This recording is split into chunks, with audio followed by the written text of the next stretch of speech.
One Piece chapter 1025. It sounds crazy even saying that because I remember when I was just reacting or just talking about One Piece chapter 1000 and absolutely losing my mind. Now 25 chapters later, it feels like the year is flying by. We're almost at 2022. Just think about that for a second. Either way, we're here to break down the chapter. And I think it was a really good chapter. What is up with fathers who aren't human, that are trying to make their children just like them, even though their kids did not grow up in the same environment that they grew up in? I feel like I just watched a show just like it. I can't remember. Think, Mark!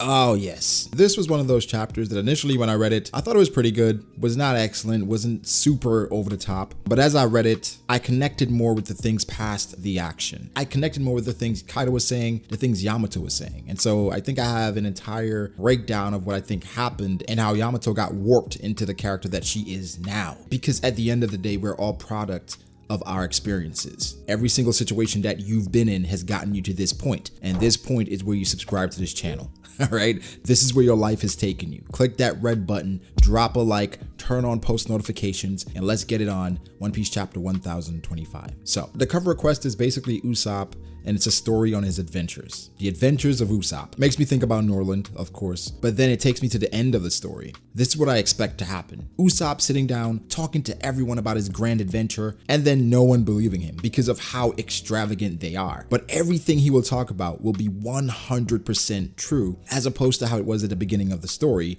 where everything he talked about was 100% a lie. Well, I guess until that one time he was telling the truth, but everything else was a lie. A really cool cover story. Usopp has been growing on me lately, not really sure why, so I did appreciate this cover art. Now, the top 100 spread. Listen, the top 100 spread is obviously full of characters that we love, we adore. That's why they're the most popular characters. But seeing Ace and Sabo together, it's a tingle in your heart, right? And of course, see my guy Smoker again. We always get chills when we see Aokiji. I literally shake every time I see Whitebeard. And Buggy just makes me laugh, man.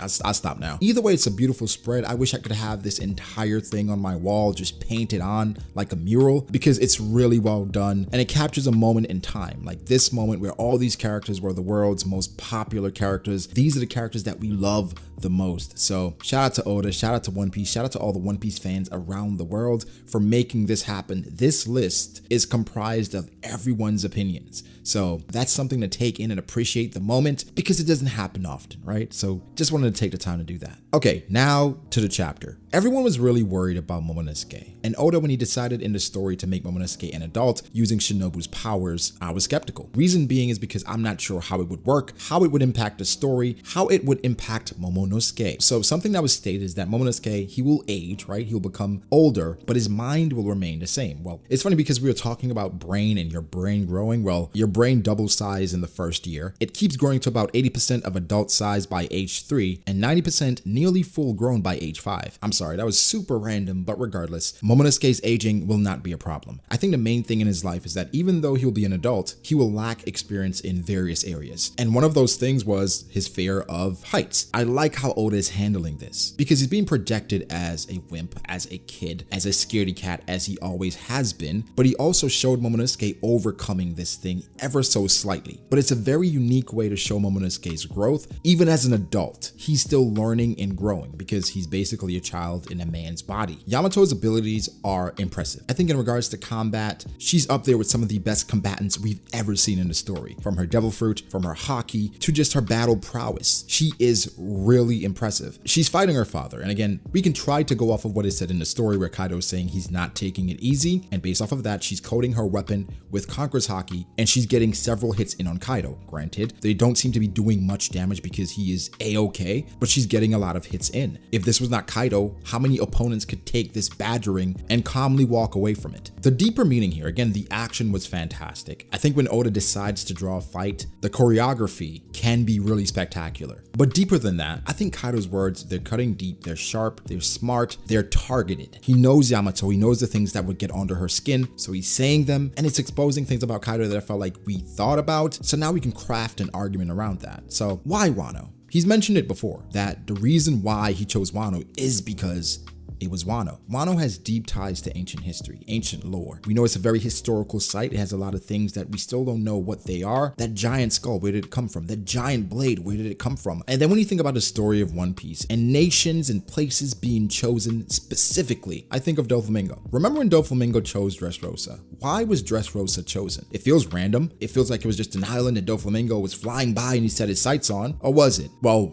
now we know Dressrosa was originally ruled by the Don Quixote family. And so, no coincidence that Doflamingo was drawn to Dressrosa. For Wano, would it be far-fetched that that was the former home of the Onis or ogres? Not at all. And honestly, it feels like it was. Or maybe Onigashima, because Marco hinted it was called something before, was where Kaido once stayed, where his people once was. So reclaiming this land, reclaiming this territory, this is not something new. We're gonna find out more at some point, but the more you read about it, the more you go back and see Kaido's dialogue, Wano was chosen for a reason. Orochi was an easy in for him, and he tolerated that as long as he wanted to. But the goal was Wano, because it's Wano. And again, Wano has deep ties to ancient history. Toki pretty much hinted as much. She was from 800 years ago, and her goal was to get to Wano. Make that make sense. That 800 years ago, your family, your parents are from Wano, but you could not make it there? What is going on? When you think of the ogres and the Onis, you think about Oars and the ancient giants, and something about Kaido that it makes so much sense the more is revealed about him are his commanders. What's unique about them? Well, for King, he's not human. He's a Lunarian. We're assuming, more than likely. For Jack, he's not human. He's a fishman. For Queen, he probably is human, but he has operated on himself so much that he's a cyborg. So can you even consider him still human? I don't think these people were specifically chosen to be his best, but the fact that all three are straight up not regular people or straight up not regular humans, it makes so much sense. That's why the Smiler Fruits are so interesting to him. It warps you, even when it fails. Simple human emotion, human reactions are taken from you. That must bring Kaido so much joy, seeing humans become less than. It's sick, I get it, but it's interesting, and is carving out this specific role on the Mount Rushmore for Kaido in regards to One Piece antagonists. And I'm serious about that. In this chapter, after reading this chapter so many times, I've made so many leaps, and you guys are gonna jump with me. First leap, Yamato. There's been so much discourse that I've tried to stay away from about Yamato being he or she. The favorite card came out and it basically confirmed Yamato is a she. So based on that, how did this start? Because Kaido addressed Yamato as his son, and Yamato goes on, she wants to be Oden, so then this creates some discord. But what was the origin of this? Let me ask you guys a question. Do you think Kaido first called Yamato my son or my daughter? Do you think Kaido wanted a son or a daughter? I'm going to go out on a limb and say Kaido wanted a son, and that Yamato, even though she was clearly female, Kaido said that was his son. So Yamato, clearly fighting with her own identity. Wait, I believe I'm a girl. I believe I'm a woman. Other kids around me, they're girls, but he calls me his son. Does he not want me? Does he regret having me? So then she's trying to find an identity. Strolling through the capital, she sees the greatest feat, one of the greatest feats we've seen in the story, with Oden holding up his comrades while he's in boiling hot oil and doing whatever it takes to save them. As a child, with no identity, with no true father figure, not feeling wanted in this world, it is very easily to craft this identity around this heroic character that you see in front of you, larger than life, that you probably don't think you can ever live up to, but you want to. What Oden means to Yamato is not what Oden means to us. I think Oden has transcended what it means to Yamato. It's a way of life. It's how you carry yourself. It's not just becoming him, it's embodying him. It's embodying how he lived, sacrifice, dedication, strength. Yes, I know I'm taking some massive leaps, but I mean, Yamato, based on everything we're finding out about her, she was broken. Kaido has been breaking her down ever since she was a kid. That is not okay. So I think Yamato being sometimes cringe about being Oden, that's because her father messed her up.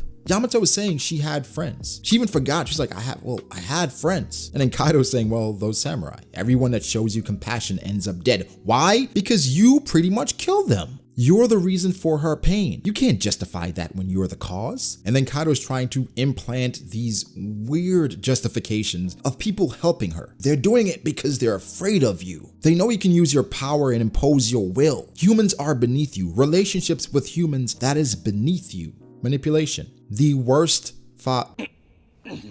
Actually, no, he's not the worst father.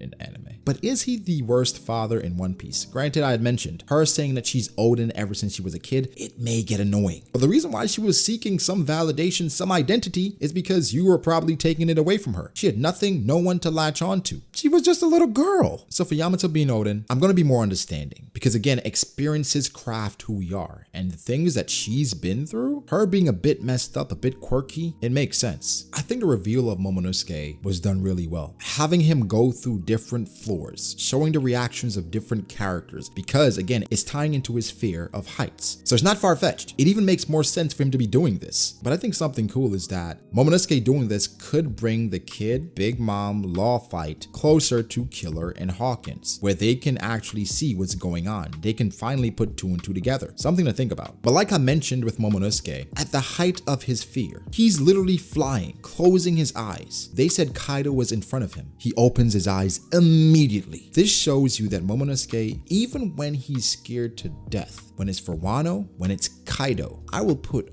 all of that aside. My pride, my fears for my country, and I will open my eyes to see the demon, the Oni, the ogre in front of me, because that is my duty as Momonosuke, the future shogun of Wano. I thought that was spectacular. Now for Luffy, our boy is growing a little bit. Went to Snake Man, conquers Haki coding, a joint attack with Yamato, went right back to his regular form. That is next level. That is the next step for Luffy, and we'll talk about that even further this week, I promise you. But that was absolutely beautiful, and I think Luffy might be evolving in different ways.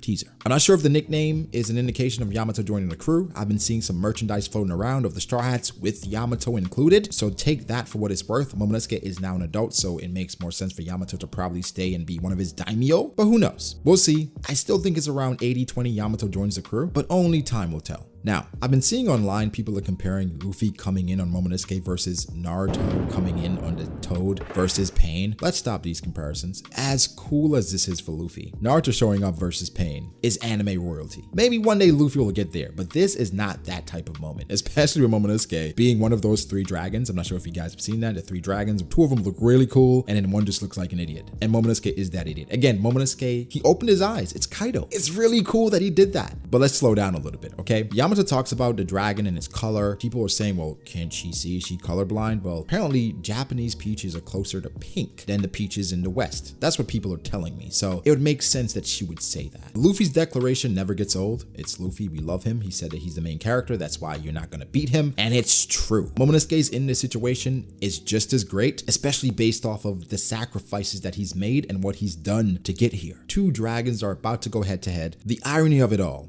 is that Kaido caused this. You're the reason why everything is the way it is, Kaido. Now you have to deal with that. Now you have to face that head on. And I'm sure Kaido is really excited. The world does not need another dragon. I wonder how Monkey D feels about that.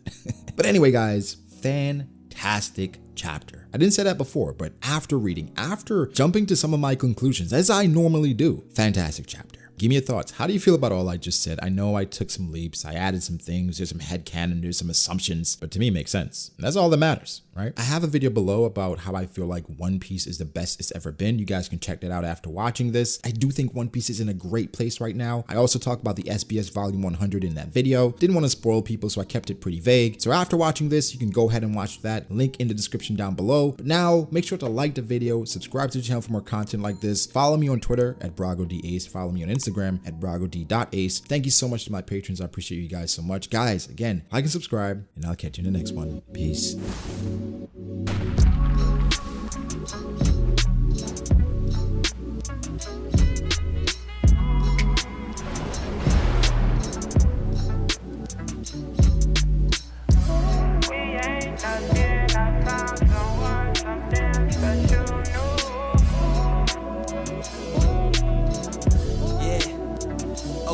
I start doubting me, I felt lost. I rewrite